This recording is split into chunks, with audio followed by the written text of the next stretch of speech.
Hello, and welcome back to another episode of Critical Reactions with your host, Bryan.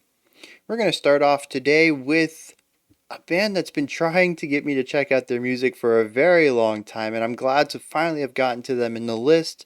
This is the Edible Toadstool Orchestra. They've been releasing one track on the first Friday of every month for 10 months now. And I've been getting an email for each of these releases, and I've been really interested by the description of it, which was something like System of a Down meets Shakira meets Tim Burton, I think is what it was. Anyway, just a really interesting combination of things. Says, hello, my name is... Sorry, I cannot pronounce that. I'm the manager of the independent metal fusion band from France called the Edible Toadstool Orchestra. I contact you to announce the release of our first album, Harry Tales. Yeah, I did miss every single single released up to this point, but the album is completely out now. This last track that they've released is called Ghost of My Opera. So I figure, let's check this out. It came out a couple days ago, and I figure that's a lot better than checking out some older stuff when they would have contacted me previously. So let's dive into this. We have the Edible Toadstool Orchestra, Ghost of My Opera.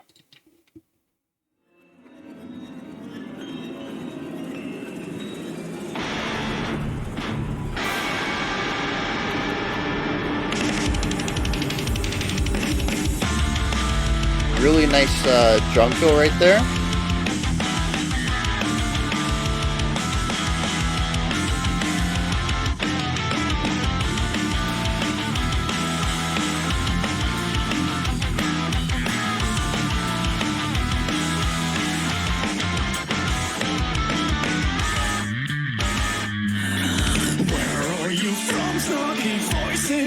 Yeah, we just entered a waltz out of nowhere.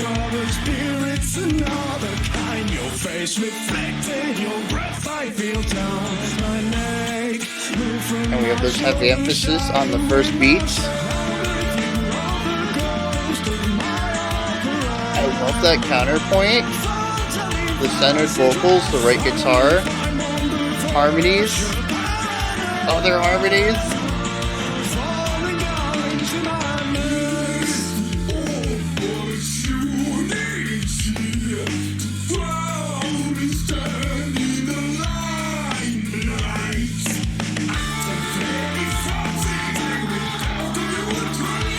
I love the wailing in the background.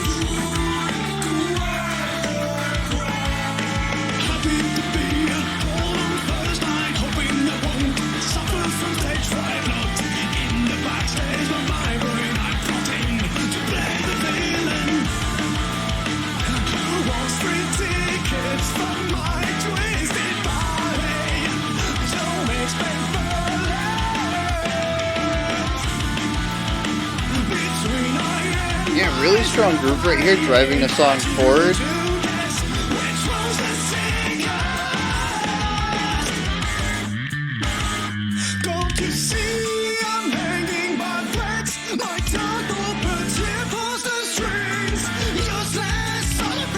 You get a xylophone over here on the right, I think.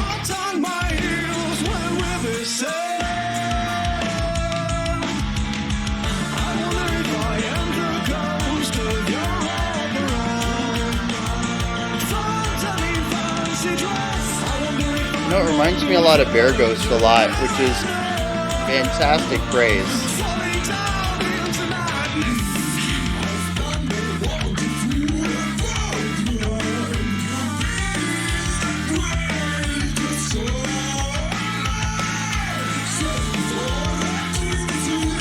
Really interesting idea on this left guitar, dancing between melodic lines and like rhythmic riffage.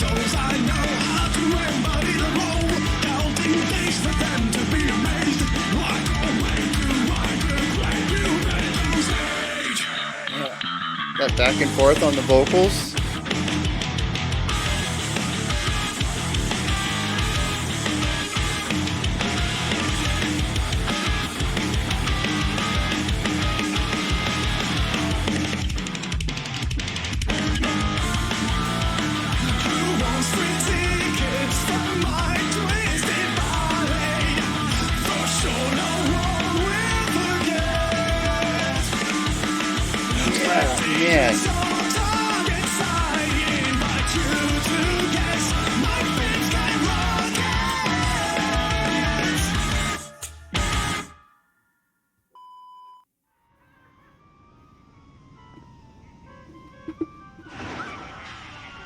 All right.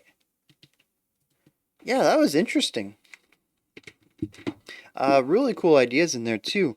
Um, somewhere there at the end, I mentioned that it reminded me of Bear Ghost, and it really does because it has that sort of theatric storytelling element to it, where the music helps drive the vocals, but the vocals are told in a very story kind of vibe. It feels like I have a bard, so to speak, telling me this tale through music, more so than it being very song-like, though it is structured similarly to songs where we do have a chorus. So it's not a completely linear story lyrically, but I think it's mostly because we do have a little bit of a linear structure to the music and that all of the verses feel different. We do have these callbacks to the choruses, but other than that, the song does feel like it's constantly progressing to new ideas, which, anytime we get something more linear, it does tend to feel more story like to me. And we mix that with the theatric vocals and a lot of the wider instrumentation, and to me, it's just going to come off as a very narrative driven track. And that's something that Bear Ghost does well in the limited tracks I've heard from them, and something I'm really getting a strong notion of here as well. Um, let's talk about what should we talk about first? Um, let's start with the instrumentation because I really enjoy this. So we have our guitars, our bass, our drums, and our vocals, kind of comprising that rock core that we have here. However, there's other ideas going on as well. We have choir-esque vocals that provide mostly, from what I remember, chordal movements. We also have a piano at one point and a xylophone, I believe, and a lot of vocal harmonies and vocal styles that sort of push the song a little bit outside of that rock vibe, occasionally bringing it even closer to something a little heavier with that one deeper vocal style. And I really love the combination of all this. I've spoken many times in the past. I love everything in that xylophone, glockenspiel type of family. That stuff just works so well in rock and metal music. I don't know what it is. You put it in there, and I'm instantly in love. Um, and it's utilized here in a lot of ways that kind of give it that eerie, circusy vibe, which I think works well because the song is about um, going to see somebody's twisted show, twisted ballet, I think is what they said. So it kind of gives that like sideshow performative element to it, but the notes that are chosen against the chords that are present there kind of give it that little twisted element, which goes really well. Like I said, with the lyrics that they were utilizing, um, the guitar work. So I got to talk about this a little bit because I really enjoyed what the guitar was doing here. There's a few times where we just get straight riffage, kind of sitting on a single note and looking at rhythmic ideas on it that tend to match what the drums are doing. We saw this a lot in the chorus. However, when we get to the verses, there's a real playfulness to it. We do have more rhythmic oriented ideas, really going for the texture of the guitar, but it's interspersed between ideas that are more melodic. And I really didn't pick up a pattern on a couple of these ideas about when they would shift to what. One time it seemed like in a 4 bar phrase, or second bar was where we entered a little bit more of a melodic state before returning to the rhythmic riff, and the next time around it was the first bar out of the four. And so I never really caught the pattern to it, which kind of just it excites me because there's a lot more movement going on than I think one would typically expect with this type of music.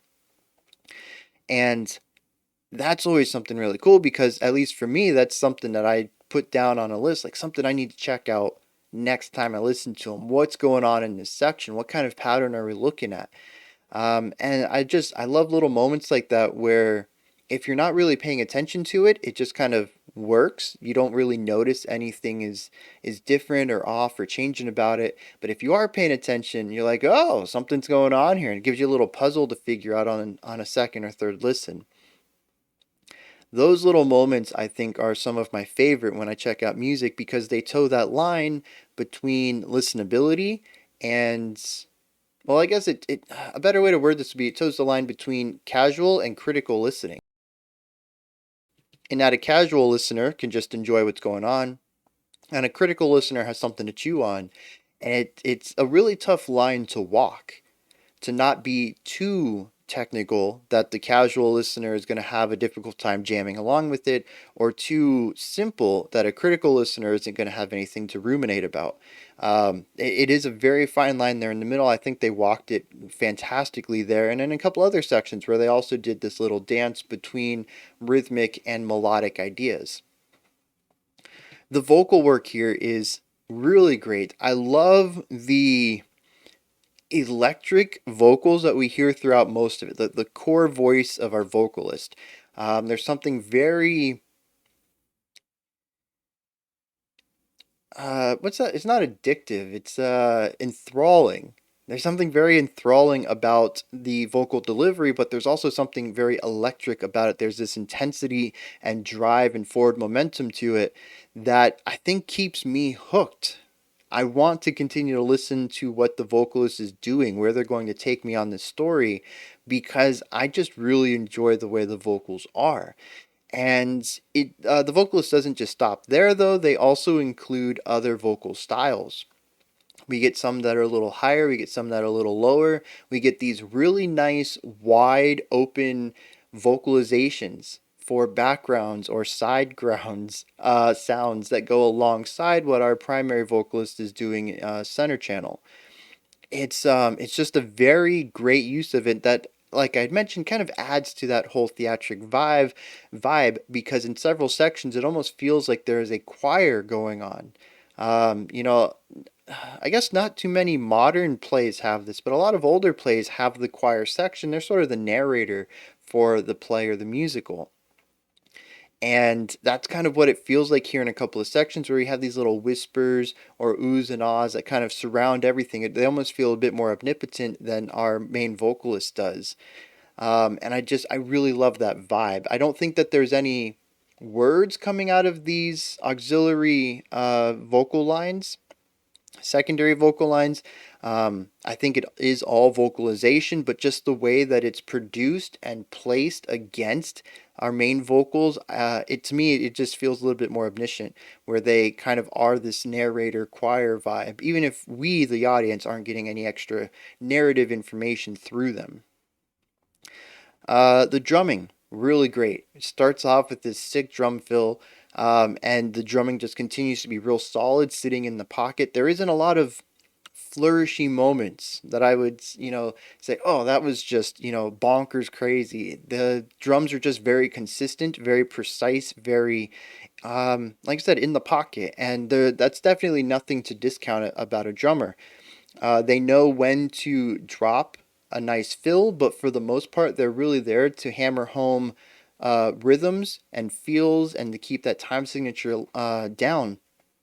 And sitting in the pocket like that is integral for a groovy band like this. I especially liked how the drums knew when to pull it back and go for something a bit simpler while keeping the intensity and direction and momentum that they were, and when to really dive into it and push real hard, like in the chorus when we get those gallops on the double bass kicks, or on the bass kicks. Um, just a really great sense of how to keep the song driving but allow the mood to shift. And I think that just has very fantastic rhythmic sense in the drummer. The bass, I didn't really get to hear too much about. I think a lot of it was just filling in what the guitars and drums were doing. But there was that moment a couple of times where we got to hear the tone isolated. I didn't hear any riffs or licks from them in isolation, but I did get to hear their tone and I really loved it. It was this nice, wide bass tone. Super punchy, but not overpowering. And it's just a really great bass tone for that. I do want to check out some of their other tracks, probably on my own from this album, Harry Tales, and see if the bass gets any more love throughout the album, a little bit of spotlight. But, it did a fantastic job here of just kind of holding down the low end. Um, Structure. I didn't really catch too much structure. I kind of felt a verse, chorus, bridge chorus thing, but there were also some little pockets that felt out of place. Maybe they're like pre-choruses or post-choruses or something. Um, that kind of changed. Like I said, the song musically felt like we were more linear than this, repetitive cyclical structure.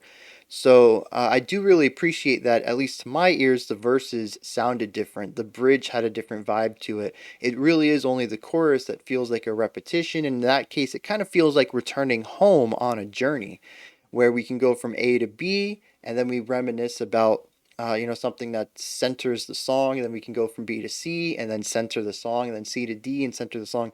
So, structurally, we might be doing verse, chorus, but the verses are different. Our bridge is different from everything else. So it makes the song, at least musically, maybe not necessarily lyrically, or lyrically structured. Musically, though, it feels more linear with these interspersed returns to a center to keep the song feeling tied together and cohesive throughout.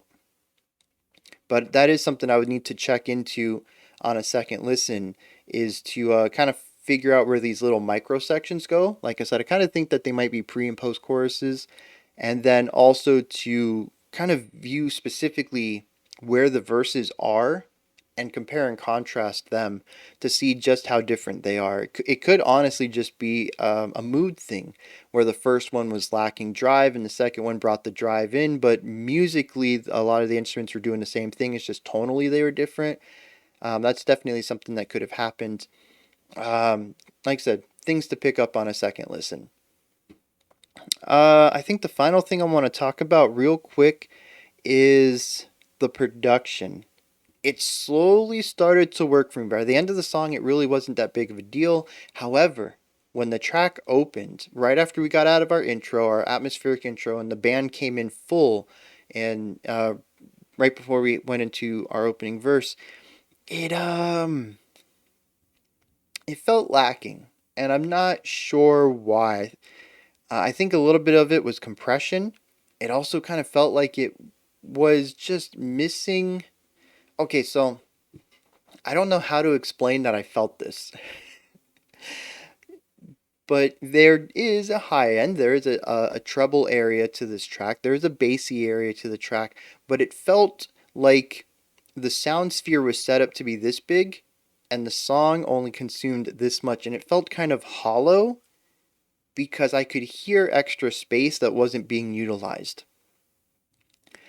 And like I said, by the end of the song, I had gotten away from that. I think the song sounded fine. I probably just acclimated to the style rather than having the production open up as the track went along.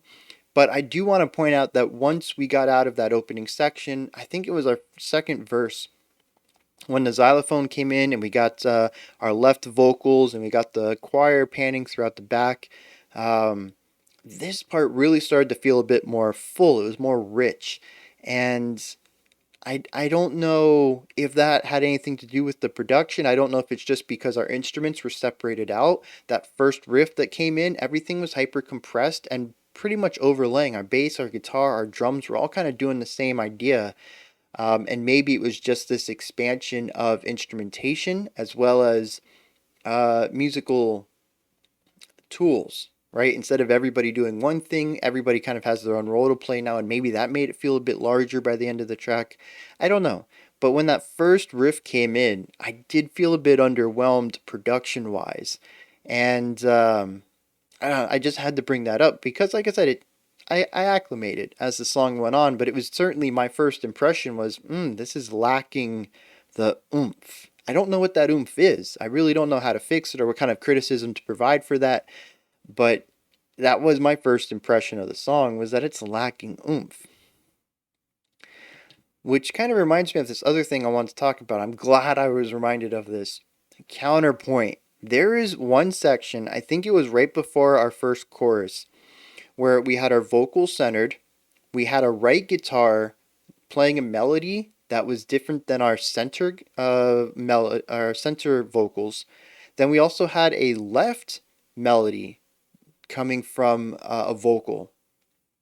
It was a bit quieter, it's harder to hear, but it was a moving idea that ran counter to both of the other melodies we had. And then we had the choir around the back providing this vocalization chordal stuff. And I really love this three-way counterpoint here. It was really cool, and I wish I could hear more of it. I'm hoping they include more of these ideas in the rest of the album, because to me, that is what this album really, not this album, that is what this sound really, it's how the sound stands out to me, right? It has that theatric edge. I want that theatric set of tools, and part of that is going to be layered melodic ideas. Occasionally, we even had layered textural ideas where there was a faint guitar on the left and our lead vocalist both doing the same thing, but we had the cleanly electricity in our lead vocals, and then we had a bit of that biting distortion in our left guitar, and having those line up, just really great way of doing that as well. Finding layers, I think, is really where this style is going to excel. And they gave me a hint of it on this track. I don't know if this is just how every track is, and maybe this is a criticism to possibly take into account if they would like to add it to their style for their next album, or if this is something that I'm going to find more of when I dive into this album, Harry Tales, that just came out. But the layering is the highlights of the track for me. Also, just that electric energy, right? The drive, pushing forward, the whole theatric vibe. But what really pulled it together is having those moments of layering that kind of escalated above, okay, we're just using these other instruments to, we know how to use these other instruments and have them function in a way that supports the overall style of our music. Um, because they call themselves System of a Down meets Tim Burton, and what I think they mean by that is there is this creeping edge, but it's not necessarily Tim Burton. I think of through a lot of this is Danny Elfman, and Danny Elfman has done a lot of styles of music. I don't want to try to pigeonhole him into this, but Danny Elfman's unique style of eerie music that he typically does when he works with Tim Burton on his films is really what I'm getting here. The Edward Scissorhands, the Nightmare Before Christmas kind of styles. And that is the kind of music that I'm hearing infused with that zany, wacky, driving energy of System of a Down, and really finding that midpoint there. And I think bringing in more of Danny Elfman's layering styles is really going to help improve this if they want to. Of course, this is just what I would do if I were asked to expand on this, which is a really weird angle to come from. Like I don't want it to. It kind of makes me sound pretentious. I feel like this could be improved, and this is how I would do it. No, I'm just like, this is what I'm hearing when I listen to the song. I hear strings behind some of this. I hear extra layers, and those are the things that immediately I would put in if I wanted to make a cover of this or make an expansion of this. I threw this into a workstation or something. These are the first ideas I'd implement because I'm already hearing them as I'm listening to the track. And I don't think I've ever explained that before, but usually when I make my suggestions about what I think is missing or where I think or what aspects I think would bring out stronger elements in the music, it's not that I'm just making them up on the fly. When I listen to it, those are things that I heard in in the track that I felt they were missing. My brain immediately injected them in there. I think some of that's just the composer in me. When I listen to music, it's from a compositional angle. And when I listen to my own music and I'm in my workstation, I'm not thinking, what would I add here? I'm waiting for my brain to say, this is what should go here. This is what should go here. And my brain's just always in that mode when I listen to music. So I find it really interesting to provide criticisms of what I would add because my brain does that naturally. So having more of those Danny Elfman style string ideas and more layering concepts, bouncing back and forth, counterpoint, like these are the kind of ideas I already hear in this music that just wasn't in the song. So that's where I'm coming from at that angle, and that's why I always say these are just my thoughts. They don't necessarily need to be included. It does fundamentally change the song. I think it makes it richer and wider, but maybe that's not necessarily what they want to go for because it does kind of give it a more of a theatrical, soundtracky kind of vibe, and maybe that's not what they want. Maybe they really want that rock aspect to be the core, and for the other the other eerie instrumentation stuff to be supportive of that rather than the inverse. um so like, Edible Toadstool Orchestra, if you're listening to this and you take some of my criticisms and decide to play with them, that's awesome, thank you. I think that would be fantastic. But if you don't and you think I'm just totally wrong on this, that is quite fine as well. I don't want to sit up here and try to be some sort of you know perfect music guy who just knows exactly how things should be. That's not how music works, right? So if none of these suggestions sound great, feel free to just discard them. But those are some of the things that I heard while listening to this that, at least to my ears, would improve it to my specific biases of what I like to listen to in music. Um, so normally at this point, I would dive into the lyrics.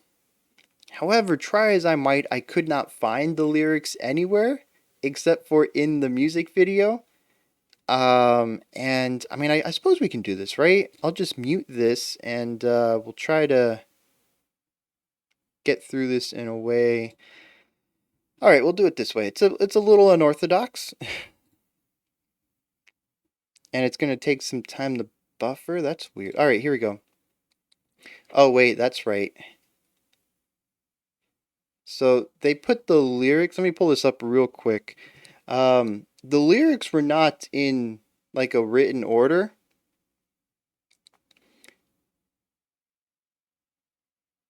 So this doesn't make any sense to me because the words kind of came in like odd combinations or odd orders. Um,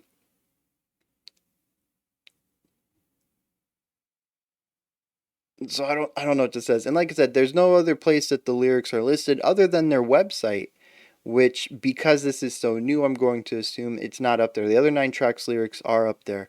And like I said, as far as I could find, they're not on like AZ Lyrics, they're not on Song Meanings, they're not on Genius.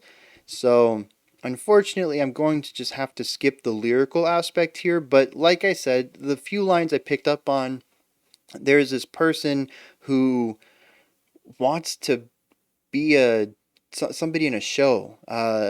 From what I picked up in the chorus, they want to put on a twisted ballet, I think was the specific words, and they have free tickets. And there's one moment specifically said it's not burlesque. So like, I'm kind of really interested in what all of these lyrics are, but I think, like I mentioned earlier, the idea of wanting to put on a bit of a twisted show, especially something that kind of brings in the ideas, at least, of burlesque dancing and like a twisted ballet, kind of put me in the mind of like a sideshow performance. And I really like the vibe of this, and that it kind of elevates those kind of circusy vibes without really being circusy sounding. I also really enjoyed the switch to the 3/4 waltz because the waltz is a dance and the song is about wanting to put on a dance show. So that was just a really nice mix there. I mean, there's also 4/4 dances, but we don't call 4/4, especially the way that it was done here, a specific dance name. The 3/4 and the way that they did it here with the heavy emphasis on one, boom bum bum bum bum bum bum bum bum bum ba da da da dum bum bum.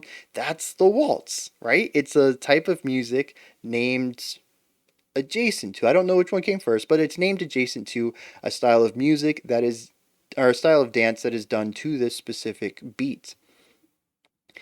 So it's just really nice to kind of add that in there, especially if in their mind this dance that our narrator wants to put on is a waltz. That would just be really cool. But um, yeah, I really can't talk too much about the lyrics in depth though, just because I don't have a nice static writing of the lyrics from start to finish in reading order. um, but that's kind of on me, I suppose. I jumped the gun on this. Like I said, the other 9 songs all have lyrics written out. It's just this one just came out Friday. So yeah, It's only a couple days old. So that's probably on me. It's also a lyric video. I probably should have been paying a bit more attention to it, but I gotta check out the music too. That's why we're here. I'm a music composer. I analyze music. So all right, 30 minutes. I suppose that's okay. It feels a bit short, but whatever. We'll end it here. That is the Edible Toadstool Orchestra's Ghost of My Opera. I really enjoyed that. Like I said, it feels a bit like Bear Goes to me in that it's got that theatric driving rock sound, and I'm just always here for that. And I specifically enjoyed a lot of the instrumentation that went along here, and some of the compositional ideas as well. I am probably definitely. Wow, wow, your speech is off the charts today, Bryan. I am definitely going to be checking out this album sometime this year, as it is a 2022 release, and I do think it might end up on my album of the year, depending on what the other 9 tracks sound like. So, yeah, I greatly enjoyed this. This is where you guys come in, though. Hit me up in the comments. Let me know what you thought of this track, anything that stood out to you, if you enjoyed it or not, anything you'd like to add on to what I stated. Go ahead and drop it down there. Above the comment section is a description box, and in there is a bunch of links for the Edible Toadstool Orchestra. I'm going to have links to their Twitter. Let me see what I got here. I don't know. It looks like their website, Facebook, Instagram, Bandcamp, probably Spotify. I'll see if they have an Apple link. Yeah, just, everything that I always do, right? I'm going to put all their media links in there. So if you're interested in it, you can go and check it out or go buy merch or whatever you want to do to help support the band. All right, that wraps this one up. We have another video today. Hopefully it will be out not too long after this. It's completely up to upload times. Recording the same day as release is just, it's kind of flaky. Because YouTube's uploads, sometimes they're fine, sometimes they're slow. So, hopefully the next one will be out at 5:30 p.m. Eastern Standard Time. You guys can check that one out. It's going to be our special selection. Really interesting idea. I don't remember what the thing is called. Something phonics. Polyphonics? No, that doesn't sound right. Plunder phonics, which I think is about making music by utilizing other rhythms, sounds. I don't know. We have 3 of them we're going to look at. I think it's going to be all one video. It's going to be a bit lengthy, but it's an interesting idea about making music with sounds that are already created. I think. It's brand new to my ears. So it's going to be an interesting watch, listen, whatever. I think it's going to be a lengthy video too. Like I said, we're going to check out 3 songs in this style, all from different artists too, just so I can kind of wrap my mind around what's going on here. Otherwise, we'll be back tomorrow, back on schedule. Releases at 5 p.m. and 5:30 p.m. EST, 9 and 9:30 p.m. UTC. And we're also getting back on track with our theme. We're going to continue on with our second Blank of the Blank video, as well as the next special selection. So, until next time, remember to be critical but not cynical of the music you listen to, and have a fantastic morning, afternoon, or evening whenever you choose to watch my videos.